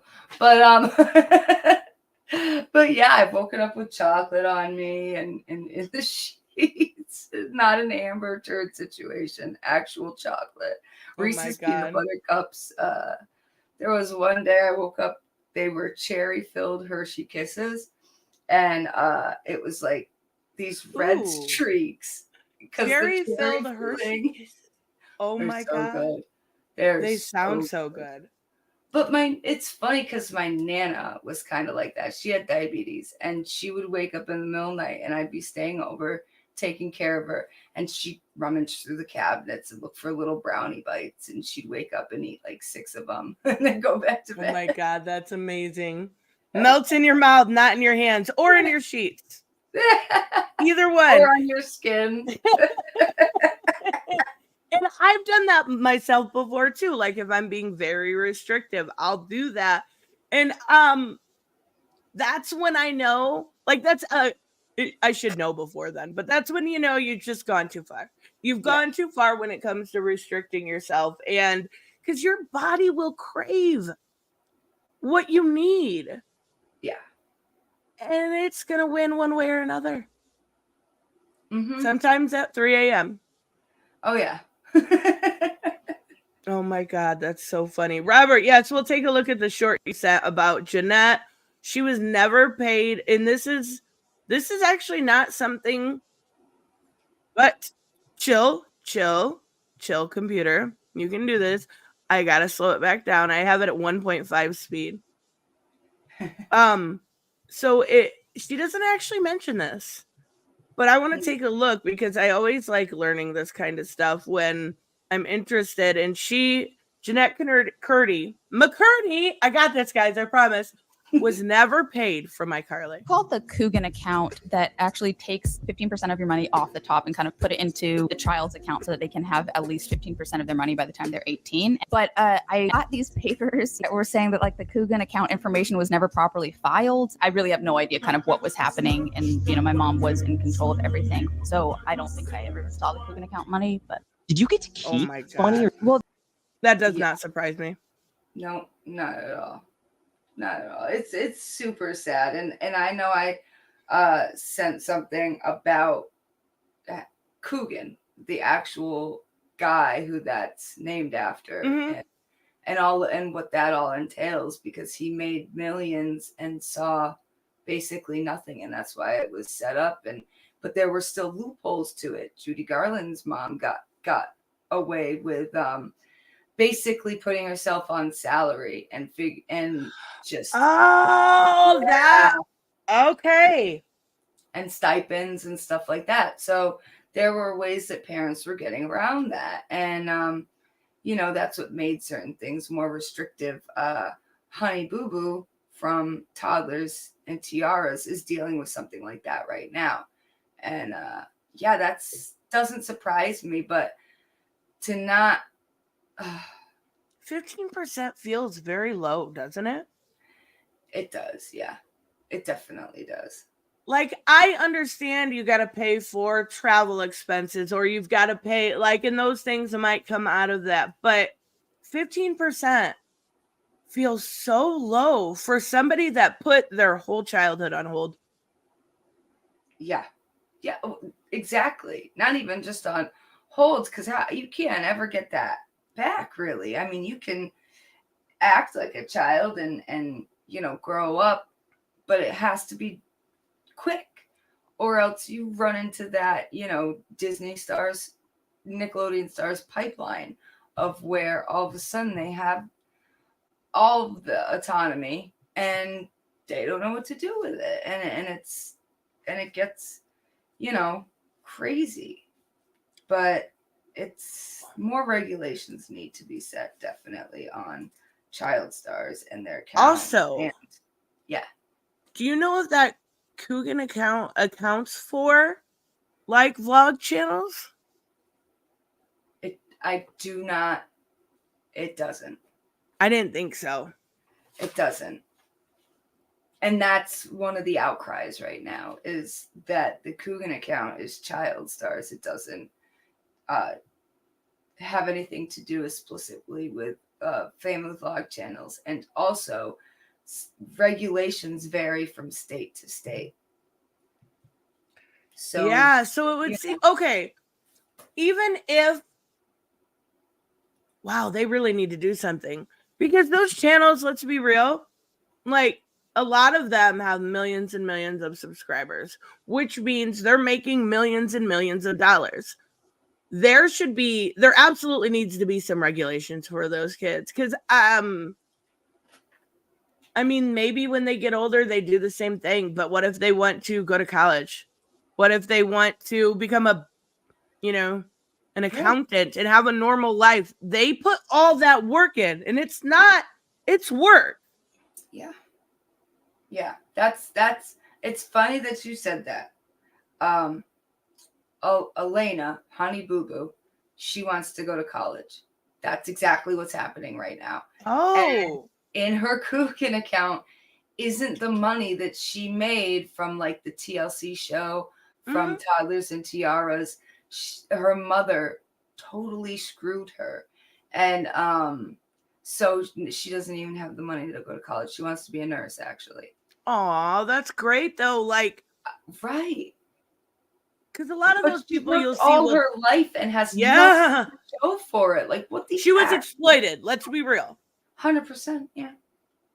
That's horrible. Millions. That's horrible. Like, this is why I would be okay if all the shows that we watched were 18 plus, like I would be fine with if, you know, there was a baby in a scene. It was a real life. You know, have you ever seen those creepy dolls that look like babies? Yes. Like I would be okay with. I would be okay if there was a complete dismissal. Obviously, that's not going to happen, but it would save so much trauma when it comes to these children. Did you see ever the lady that she's a family vlogger? I think she's got a bunch of kids, but she produced with a company an almost exact replica. This is actually very gross when you think about it. An exact replica of her newborn in doll form for the subscribers to purchase. Excuse me? Yes, you heard me exactly correct. Like one of those creepy dolls you're talking about, like the beanbaggy dolls. They look the ones like that look 100% real. Yep. Why? What was her reasoning? I wish I knew. I think I watched a couple videos and then I was like, this is getting into territory where I might not be able to sleep at night. It's just so crazy. Also, who's buying that? Exactly. If what we're led to believe with those vlog channels, that most of the fans are young and maybe some families in there too, but you know, you're looking at YouTube, you know, 8 to 17. They're not going to purchase a little teeny tiny baby. Nope. Yeah, exactly. That's exactly what I mean when I say I probably can't sleep if I think about it too long. Because they know their analytics. They know who's watching their stuff. And they know they're going to hell. Mm-hmm. And that was one thing that I really liked that she brought up in her book was, why do we romanticize the dead? And like, that's another thing that stuck with me because I know I don't think I necessarily do that. But I know like it's a normal thing in society. Like a bunch of people will clutch their pearls if you say something bad about somebody that just died. Even if they were the worst person in the world, people romanticize them after their death. Like, what is it? You never speak ill of the dead is what people say. Yep. And I agree with her on that because her mom obviously wasn't someone to be romanticized. Like, if we don't have to romanticize them, we need to at least be honest. Exactly. You don't have to speak ill to speak the truth. Exactly. You know? Like, I totally fully understand that because, you know, you look at, you know, people in your family that might have been abusers and they're celebrating them and there's, it's just the best grandfather or father. And you're like, but was he? Right. I found the quote. She says, I can't look at her head, the words on her headstone. Brave, kind, loyal, sweet, grew with so many. Loving, graceful, strong, thoughtful, funny, genuine, hopeful, playful, insightful, and on and on and on. Was she though? Was she any of those things? The words make me angry. I can't look at them any longer. Why do we romanticize the dead? Why can't we just be honest about them? I love that because, like, okay, even for example, like I was being a smartass earlier, but they said that OJ died. Like, that, we know that man's a murderer. I'm not gonna, like, maybe for the people around him, but I don't have a whole lot of sympathy in my heart for somebody that's willing to take somebody else's life. Right. I know he was acquitted or whatever, but come on, let's be real here. I know it's a whole other rabbit hole. Yeah, it is. But I'm not gonna romanticize. Oh, God bless him. No. Yeah, no, okay. It's like when he was on trial and all they could talk about was his illustrious football career. Like, come on, he's on trial for something really bad. Like, let's just think about that for a second. You know, like, stop, you know, putting a pretty bow on shit. Yeah, because, and this happens all the time, you know, like with when mothers or fathers die and you go to a funeral and you know this person was like a downright alcoholic and like beat their children, and they're like, there was never a day gone by when my mom didn't say she loved me. Like, bitch, what? Like, it's so weird to me that we put that idea on a pedestal. And being a mother is an extremely important thing. And you also have to understand that you have to be a very responsible parent. And I think that's where her mother, I want to say, you know how there's sometimes when somebody becomes more of a friend than a parent? I don't think that was it. I think it was she became a pet. Yeah. Yeah, I thought the same thing too. That's crazy. Yeah, fully. All her kids were like playthings, like pets. Like Paris Hilton carrying the little dog in her purse. That's what she was. Yeah. I couldn't help but see that when I was reading it too. I was like, she's bathing her. Like, yes. Oh my God. I wanted to make sure I mentioned this. Now, she mentions a couple different boyfriends, right? She had to have her first kiss on TV. Totally ridiculous shit. But one of the boyfriends kind of put his foot down when he found out she was binging because he wanted to help her. And then as she was getting help and starting to get better, he slipped back in, and I can't remember what his diagnosis was. It schizophrenia? yes. Okay. He believed he was Jesus Christ. And he wanted to take their relationship to celibacy. Now, when I was looking into this, there was people saying that basically she sexually abused him. Because he said, I wanted to be celibate, and then she, went down on him, right? Yeah. I didn't see it as that way, but did that, like, it was meant to be uncomfortable, but did that even come to mind with you? No.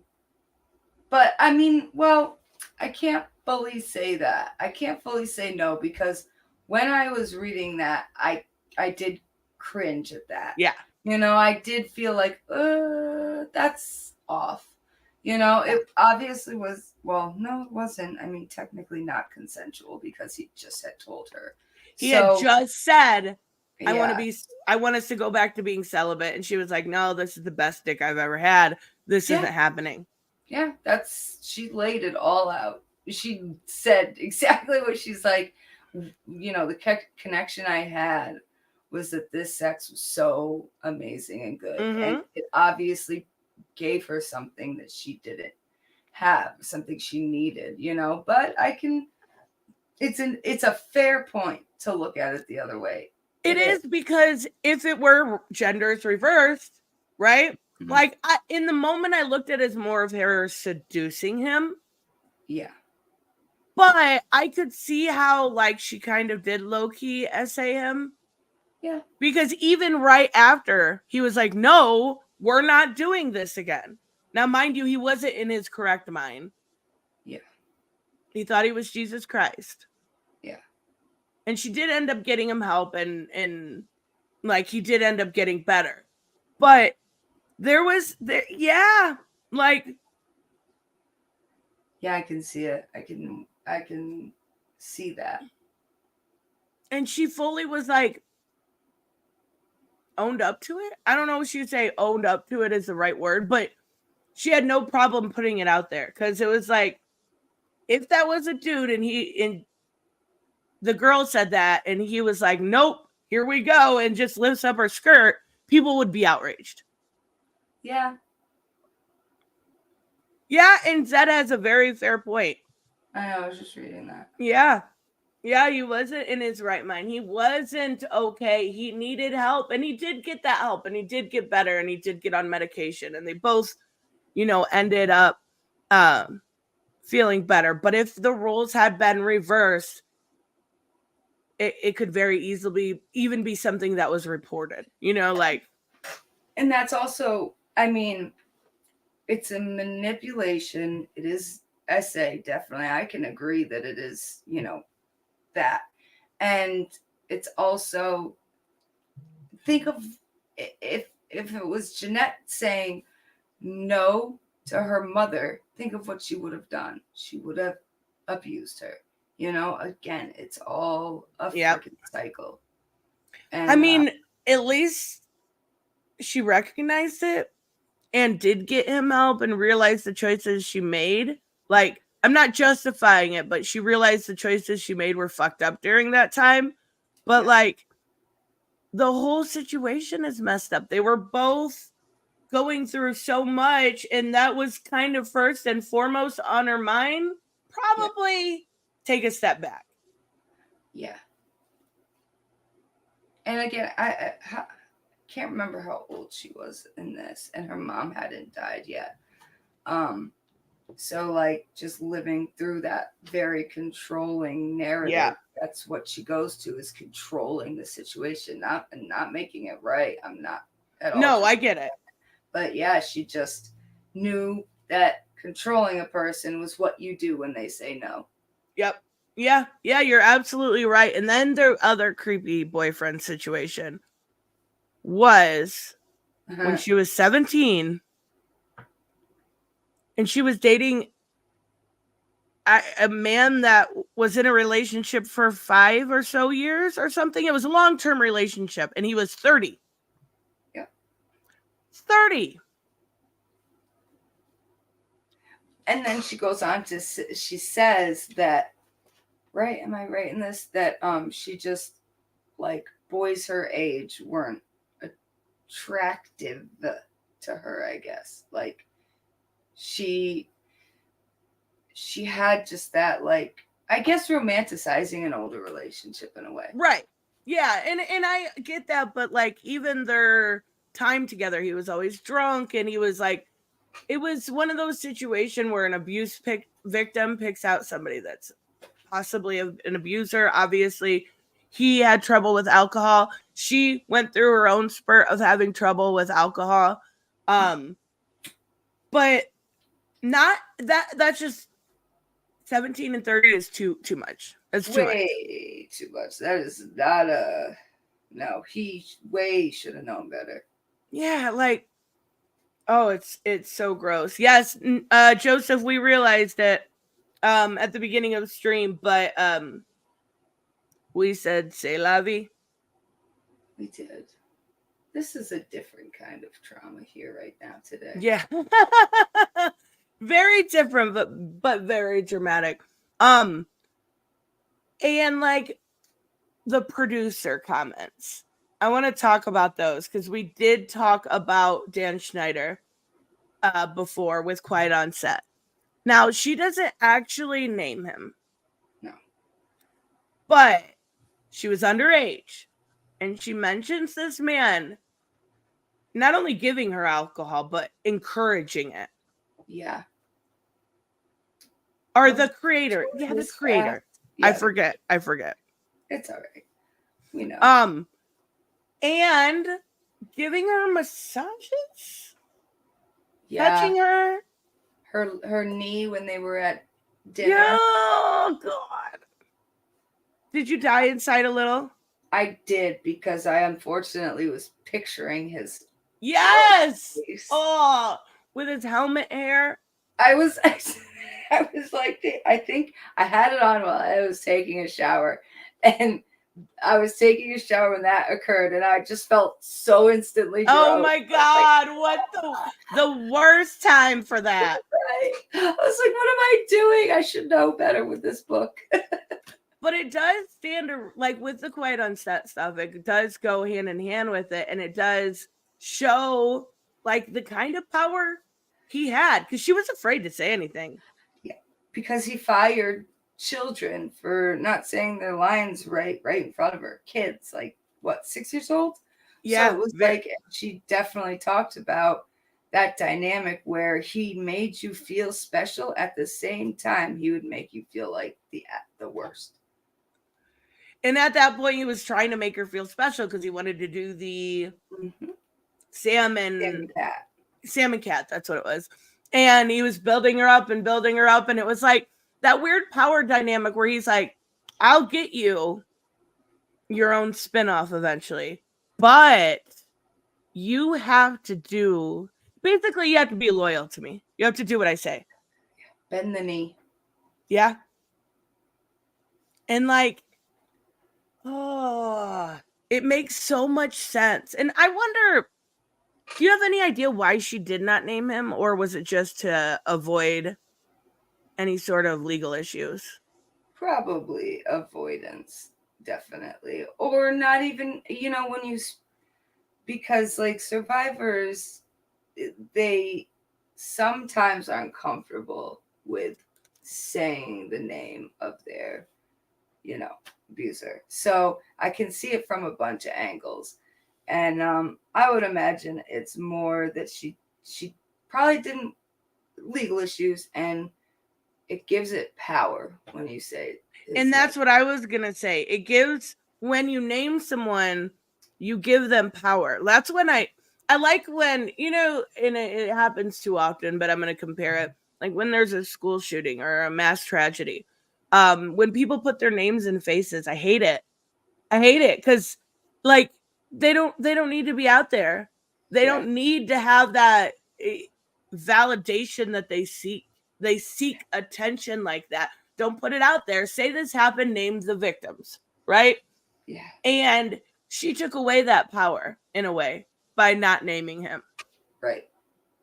Right. She focused, and he wasn't even a large focus of the book. No, you know? It was very short.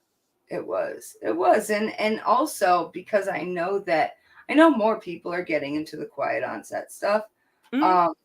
I followed this Nickelodeon trash, Disney trash pipeline for a long time. So I think that her fans and fans of all of that knew, you know, she didn't have to name him for us to know. Yeah. And I actually remember when the book first came out, people speculating, like, we know who this is. We know who you are. And everybody that like was on set with her, you know, everyone knew. So it spread pretty quick. But I think it was fair to mention because it does show what she went through. And though I don't want to act like that was a big, like the iCarly stuff in the acting, it was a big part. But the main focus of her book was to tell her abuse story. Yes. Essentially. And all the stuff she's wrestled with since her mom passing. Like, I know that the title has gotten some scrutiny, and even her own grandmother, not surprisingly, hated the title. But her siblings have been in support of her because she said something about that, I think. And so it's like it's mainly her just wrestling with everything and just putting it out there like, this is what I've gone through, you know. I do think ultimately she wants to help people that are maybe in this situation. I do too. And I think it absolutely will, because this shows, we see a lot of abuse stories from, you know, like going back to Quiet on Set, they were producers, they were cameramen, they were I think one was a PA, like people that aren't related. You don't hear the stories near as much when it's somebody that is directly related to you. Yeah. I found it. I'm saving this because I absolutely love this quote. It's so perfect for people that struggle with ED. Slips are totally normal and that's okay. I love it. Like, this was one of those moments where I was like, light bulb. All right. because it really, I mean, even though it's with her AD, it really encompasses anybody who's dealing with any type of addiction in their life. And that's what I loved about it, is that it's like, you know, a slip is a Perfect. slip, you know? Exactly. Don't hate yourself for slipping, because when you do that, you're going to slide. It's so perfect. How do Yeah. you defend that? Okay. Vita was defending Dan Schneider. That's weird. Okay. Yeah. I love it. I Even love it. didn't So come what out. book are we doing next week? Come on now. Brittany? I'm totally down to talk about Britney. I loved it. I understand that it's on the like, oh my God, be linear, please. But I loved it. That's my OCD brain I have to turn off. No, I think Britney should be next week. I think that's such a good one, and it doesn't relate, but it's the females in pop culture type thing. Yeah, definitely, and how we view people. Because then, like I've been wanting to check out the Paris Hilton book, even the Prince Harry book. I love these memoirs that are coming out. I'm engrossed. Today, and it's all uploaded to YouTube. I'll send you the link after. Oh, hell yeah. I know, right? Like, I was like, whoa, okay. I didn't know you could do that, like, upload audiobooks like that to YouTube. Yeah, that's awesome. That's crazy. I'm very surprised by that. It's free. Gotta love free.